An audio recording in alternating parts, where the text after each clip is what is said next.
Bismillahirrahmanirrahim. Assalamualaikum warahmatullahi wabarakatuh. Alhamdulillah, alhamdulillahilladzi ja'ala al-ilma taharatan lin-nufus wa nuran lil-basair wa hadiyan ilal jannah. Asyhadu an la ilaha illallah wahdahu la syarika lah wa asyhadu anna Muhammadan abduhu wa rasuluhu sahibul burhan.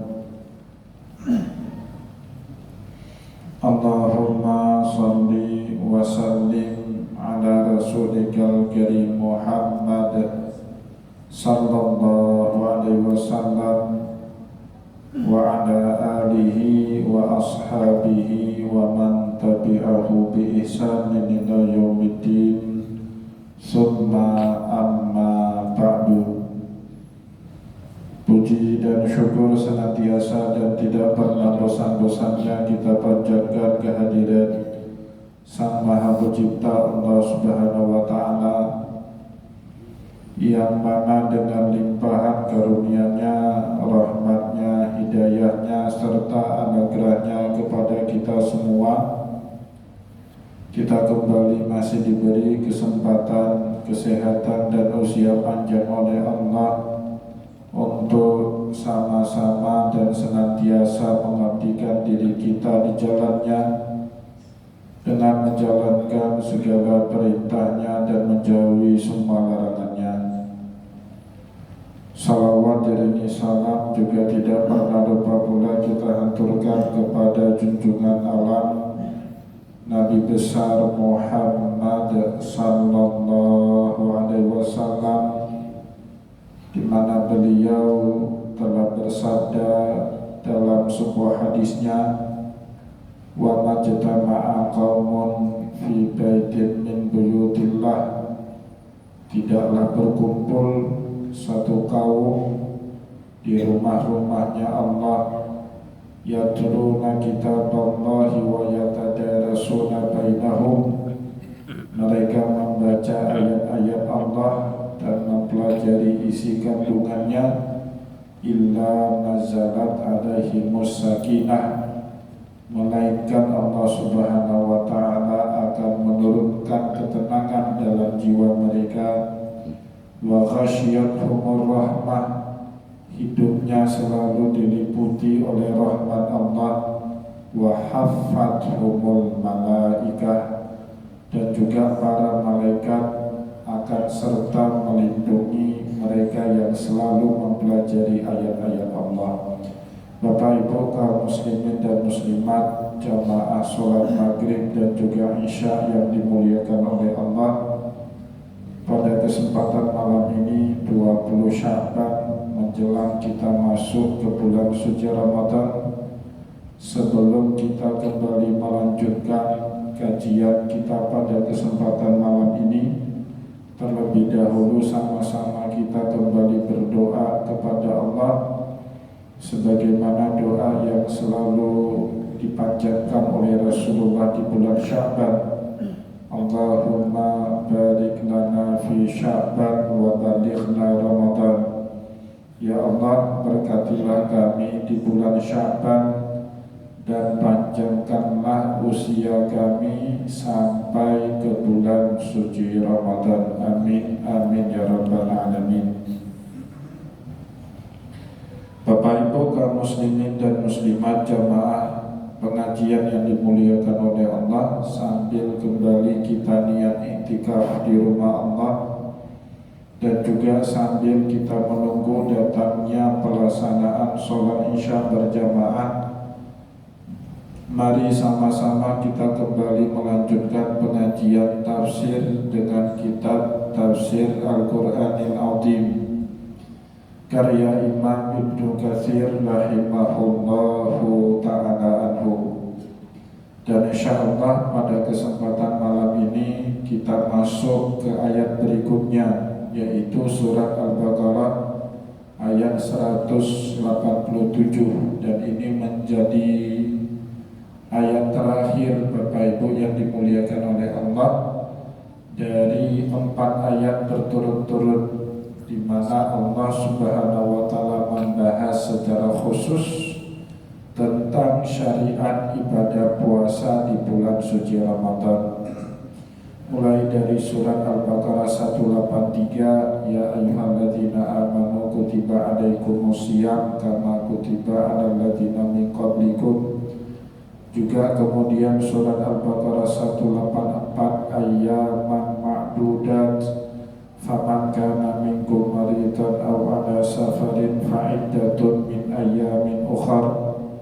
Secara spesifik lagi pada surat Al-Baqarah 185, syahrul Ramadan alladzi unzila fihi al-Qur'an hudan lin-nasi wa bayyinatin minal huda wal furqan.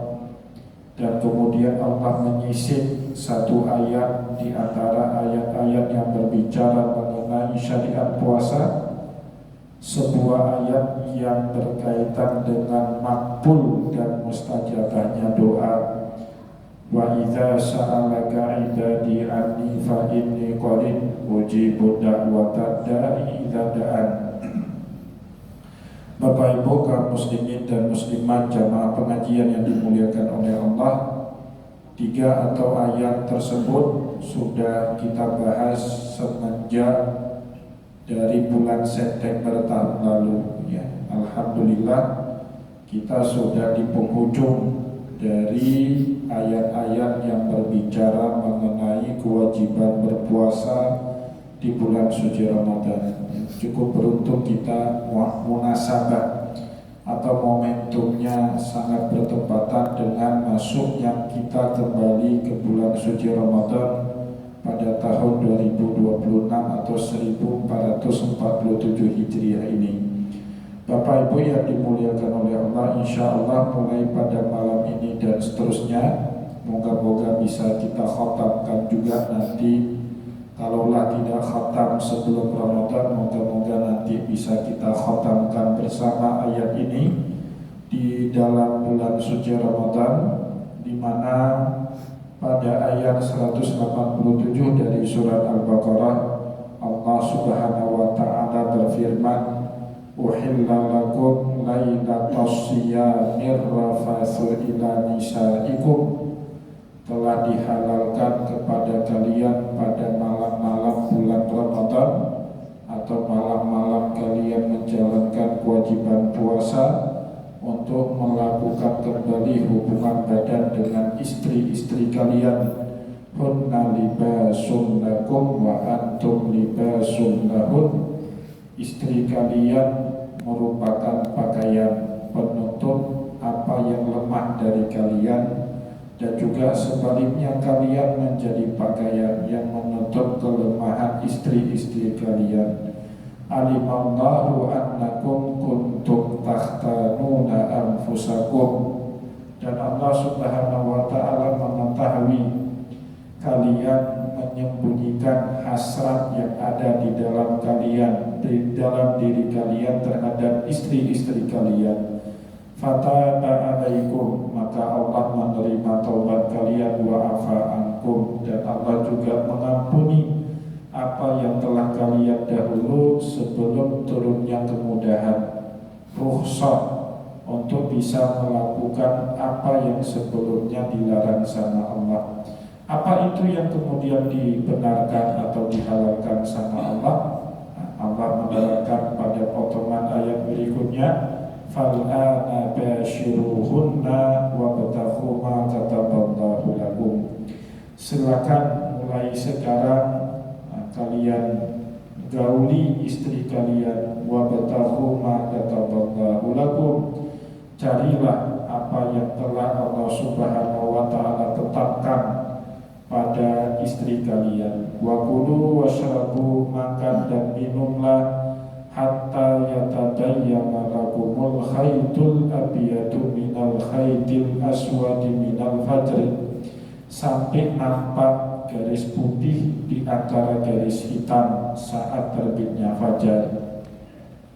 Tsumma atimmus siyama ilal lail, maka kemudian sempurna sempurnakanlah puasa kalian sampai tenggelamnya matahari atau tibanya malam datang. Wala tubashiruhunna wa antum aqifuna fil masajid. Jangan sekali-kali kalian gauli istri kalian pada saat kalian sedang beriktikaf di dalam masjid, di dalam masjid-masjidnya Allah. Tilka hududullah, itulah batasan-batasan hukum syariat Allah. Fala taqrabuha, jangan sekali-kali kalian melampaui apa yang telah Allah Subhanahu wa taala tetapkan tadi. Kadzalika yubayyinullahu ayatihi lin-nasi la'allahum yattaqun.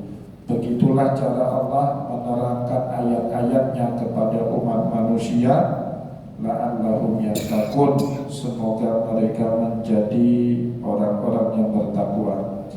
Bapak Ibu kaum muslimin dan muslimat jamaah pengajian yang dimuliakan oleh Allah, itu tadi kita telah membaca ayat dan memberikan makna secara sederhana terhadap ayat tersebut, dan insya Allah kemudian kita coba membaca tafsiran, penjelasan yang lebih dalam yang disampaikan kepada kita oleh Imam Ibnu Katsir di dalam kitab tafsirnya. Imam Ibnu Katsir memulai membahaskan kepada kita tafsir dari surat Al-Baqarah 187 dengan memberikan catatan, hadhihi rukhsatun minallahi ta'ala lil muslimin. Ini salah satu bentuk rukhsah yang Allah Subhanahu wa taala beri kepada kita kaum muslimin di dalam syariat Islam. Jadi kalau Bapak Ibu baca ayat Al-Quran, banyak sekali Allah Subhanahu wa taala berikan kita rukhsah, baik yang berkaitan dengan syariat puasa maupun yang bukan berkaitan dengan syariat puasa, syariat-syariat atau ibadah yang lain. Contoh, Bapak Ibu, dulu yang namanya jamak qashar tidak boleh. Sebagaimana kita wajib sholat maghrib 3-4 rakaat, 3 maghrib 4 rakaat isya pada saat kita mukim, begitu juga kita wajib melakukannya yang sama pada saat kita safar. Tetap 3 rakaat pada waktunya dan isya 4 rakaat pada waktunya, tidak boleh dijamak dan tidak boleh dikurang menjadi 2 rakaat. Tapi itu memberatkan betul bagi kaum muslimin setelah turunnya perintah sholat dalam peristiwa Isra dan Mi'raj, karena kaum muslimin ini Bapak Ibu tidak hanya selalu bermukim di Madinah, mereka banyak melakukan perjalanan jauh. Sampai akhirnya turun ayat yang membolehkan kita secara khusus mengqashar salat pada saat kita melakukan perjalanan jauh. Firman Allah dalam surat An-Nisa, wa idza darabtum fil ardi falaisa 'alaikum junahun an taqsuru minas shalah. Kalau kalian melakukan sebuah perjalanan jauh, maka tidak ada dosa bagi kalian untuk mengqashar jumlah rakaat sholat kalian. Itu bentuk rukhsah dari Allah. Dulunya nggak boleh, kemudian dibenarkan sama Allah. Atau Bapak Ibu di dalam syariat haji nggak bisa ifrad, nggak bisa qiran. Allah Subhanahu wa taala mengizinkan kita mengambil haji tamattu. Dengan ketentuan faman tamatta'a bil umrati ilal haji famastaisara minal hadi. Barang siapa yang melakukan ibadah haji dengan tamattu, wajiblah dia menyembelih seekor hewan dan. Faman lam yajid, kalau nggak ada uang bagaimana? Nggak cukup uang untuk beli kambing selama kita berada di tanah suci, maka Allah Subhanahu wa taala kasih lagi rukhsah, faman lam yajid fa siyamu thalathati ayamin fil haji. Silakan sebagai gantinya puasa 3 hari selama kalian masih di tanah suci, wa sab'atin idza rajatum, dan disempurnakan dengan 7 hari lagi setibanya kalian di tanah air. Dzalika asyaratul kamilah, itulah 10 hari pengganti kalau kita tidak sanggup membayar dam nusuk akibat kita mengambil haji tamattu. Begitu banyak urusan, maka nggak ada alasan Bapak Ibu untuk tidak atau untuk melampaui batasan-batasan syariat Allah. Allah beri banyak rukhsah. Apalagi puasa. Faman kana minkum maridan aw ala safarin fa iddatun min ayyamin ukhra, yang sakit atau enggak kuat puasa sebab perjalanan jauh, silakan ganti nanti di luar bulan suci Ramadan. Belum sempat kemarin, bulan Sya'ban pun masih boleh. Bahkan 1-2 hari menjelang Ramadan, bagi yang masih punya qada puasa yang belum ditunaikan, masih boleh ambil. Bagaimana yang tidak sanggup lagi sama sekali? Ya syekhul huruf, orang yang sudah sangat sepuh dan tua, sudah 90 tahun, tidak sanggup lagi puasa. Atau bagaimana maradul muslim, orang yang sakit menahun, tiap tahun dia sakit. Atau imra'atun murdi'ah, perempuan yang hamil 9 bulan, kemudian menyusui bayinya 2 tahun, mau puasa tahun berikutnya hamil lagi anak kedua, menyusui lagi 2 tahun lagi, seterusnya. Wa 'alal ladzina yutiqunahu fidyatun ta'amu miskin. Bahkan bagi 3 kelompok manusia tadi boleh tidak lagi puasa dan tidak usah ganti, tapi penggantinya itu bayar fidyah. Setiap hari itu setengah kilo saja, berarti 30 hari cuma 15 kilo. Gimana itu rukhsah dari Allah Subhanahu wa Ta'ala? Yang jangan sudah diberi rukhsah seperti itu, bayar fidyah pun enggak. Itu kebangetan itu Bapak Ibu, kelule tungan. Itu yang enggak ada obatnya di dalam syariat. Jadi Bapak Ibu yang dimuliakan oleh Allah, Allah Subhanahu wa Ta'ala banyak sekali memberikan kepada kita rukhsah. Begitu juga dalam kewajiban melaksanakan ibadah puasa di bulan suci Ramadan. Salah satu bentuk rukhsah Allah bisa kita baca di dalam surat Al-Baqarah 183. Maka secara khusus penafsiran surat Al-Baqarah 187, mohon maaf, itu diberikan catatan oleh Imam Ibnu Katsir. Hadhihi rukhsatun minallahi ta'ala lil muslimin. Ini ayat merupakan bukti nyata betapa luasnya rukhsah Allah kepada kita kaum muslimin. Wa raf'u liman kana alaihi al-amru fi ibtida'il Islam.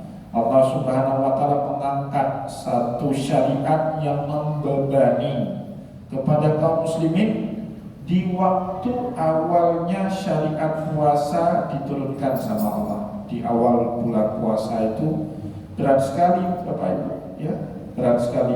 Nah, ini dijelaskan kemudian bagaimana bentuk beratnya puasa. Tidak seperti puasanya kita hari ini, maka tidak usah mengeluh, ya. Puasa di awal-awal Islam itu beratnya minta ampun. Di sini dijelaskan kemudian sama Imam Ibnu Katsir, fa innahu kana idza aftara ahaduhum.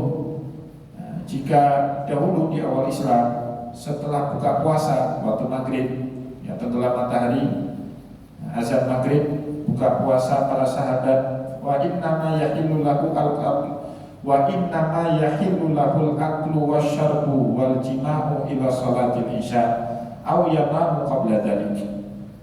Dihalalkan kepada mereka makan minum dan juga berhubungan badan selama sebelum masuknya waktu pelaksanaan sholat isya atau sebelum mereka tidur. Kalau sudah masuk waktu sholat isya, tidak lagi boleh makan dan minum. Kalau sudah tidur, sebelum isya, Bapak Ibu misalnya habis buka puasa, letih, capek, belum isya, tertidurlah kita. Sekarang katakanlah isya jam 8, buka puasa jam 7. Habis buka puasa udah kenyang, 7.30 tertidur. Itu bangun jam 7.40 misalnya, kita bangun cuma 10 menit tertidur, sudah tidak lagi boleh makan tidak lagi boleh minum, dan juga berhubungan badan berat sekali. Jadi waktu berbukanya singkat betul, puasanya itu nyaris sambung Bapak Ibu.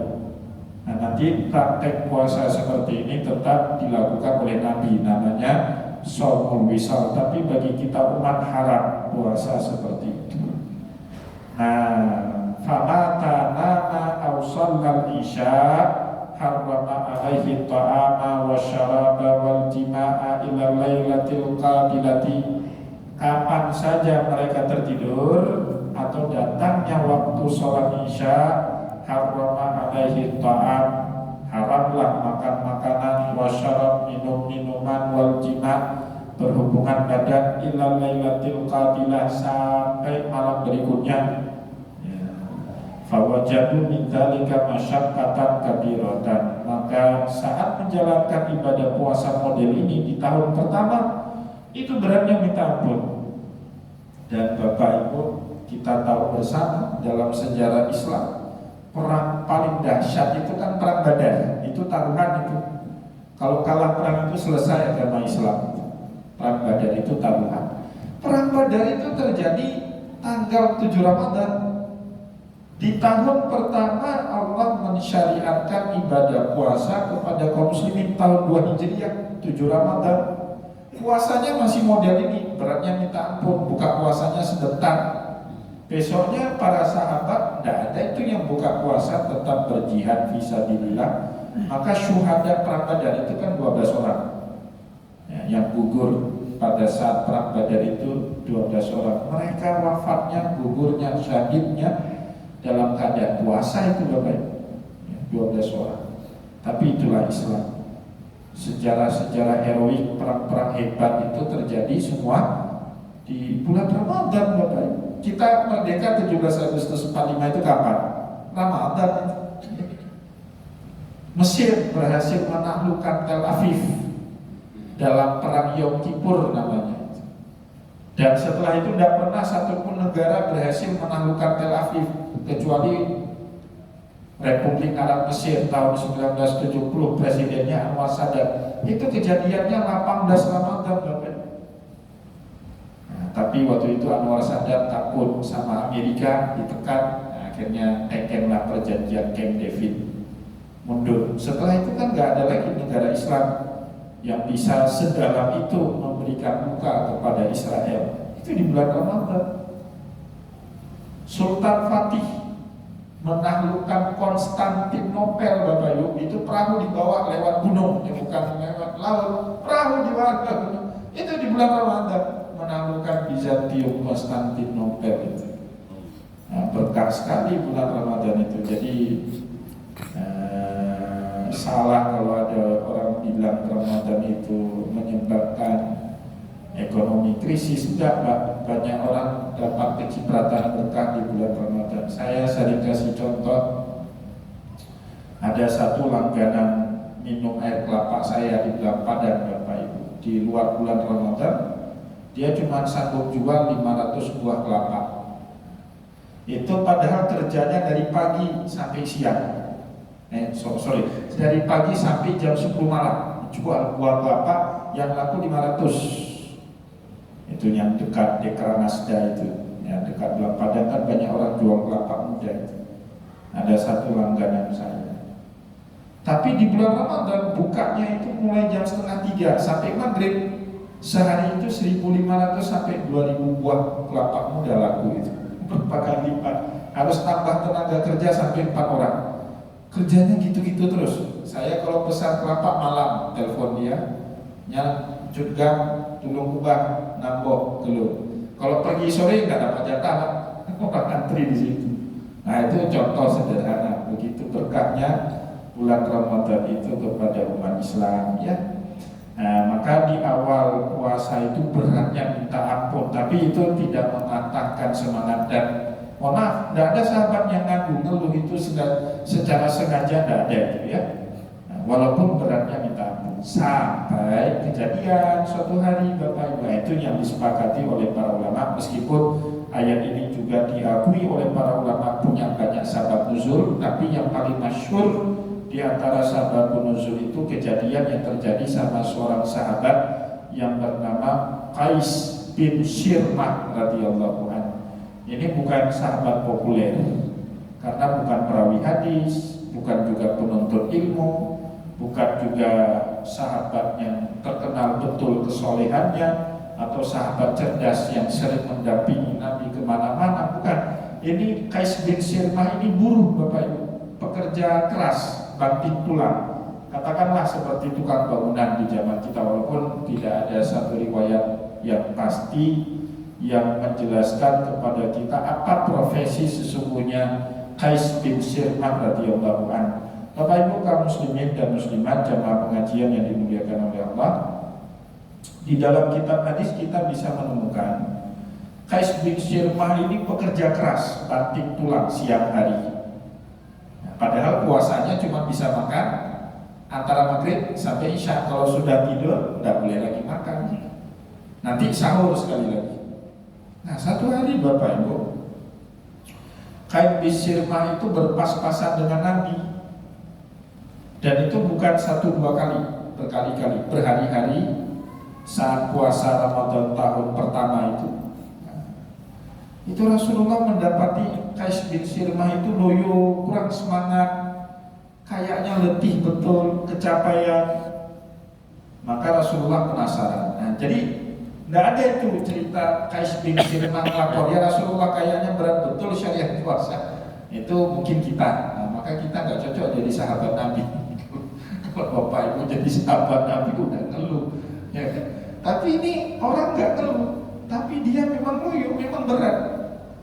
Nah, maka Rasulullah kan paham. Rasulullah itu bisa baca orang kan Bapak Ibu.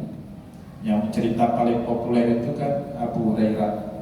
Abu Hurairah pura-pura nanya tafsir ayat Al-Quran. Nah, ini apa tafsir ayat Al-Qurannya? Duduk di pintu Masjid Nabawi, tiap ada orang keluar tanya. Abu Bakar lewat tanya, Abu Bakar jelasin panjang lebar. Padahal Abu Hurairah nggak butuh penjelasan itu, dia lapar. Orang lapar diajarin tafsir Bapak Ibu.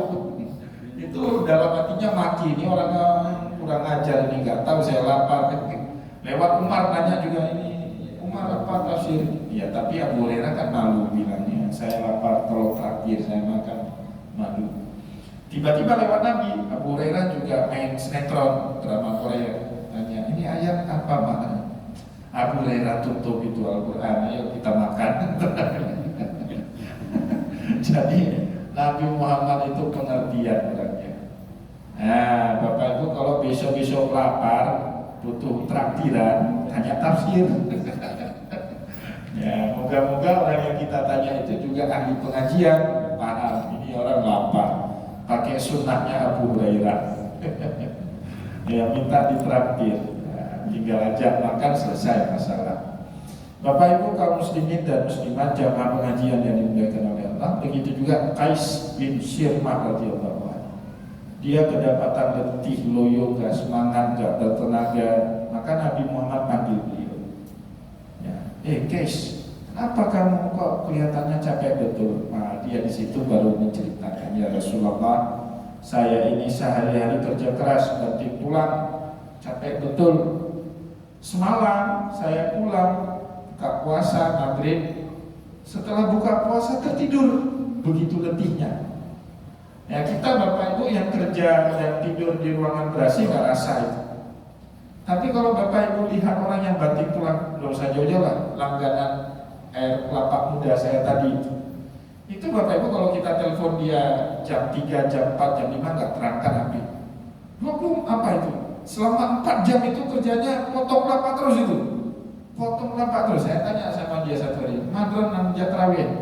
Mana nalon terawih tunggu kata dia. Habis maghrib jadi kamu. Iya orang seperti itu berat. Nah, maka saya anti sekali Bapak Ibu dengan orang yang tarawih, karena saya suka nanya dengan rakyat jelata ini. Salat tarawih sampai jam 11 malam, 20 rakaat lagi, ceramahnya 50 menit. Itu orang nggak pas kepalanya itu bagi saya. Kan sayang orang-orang seperti itu.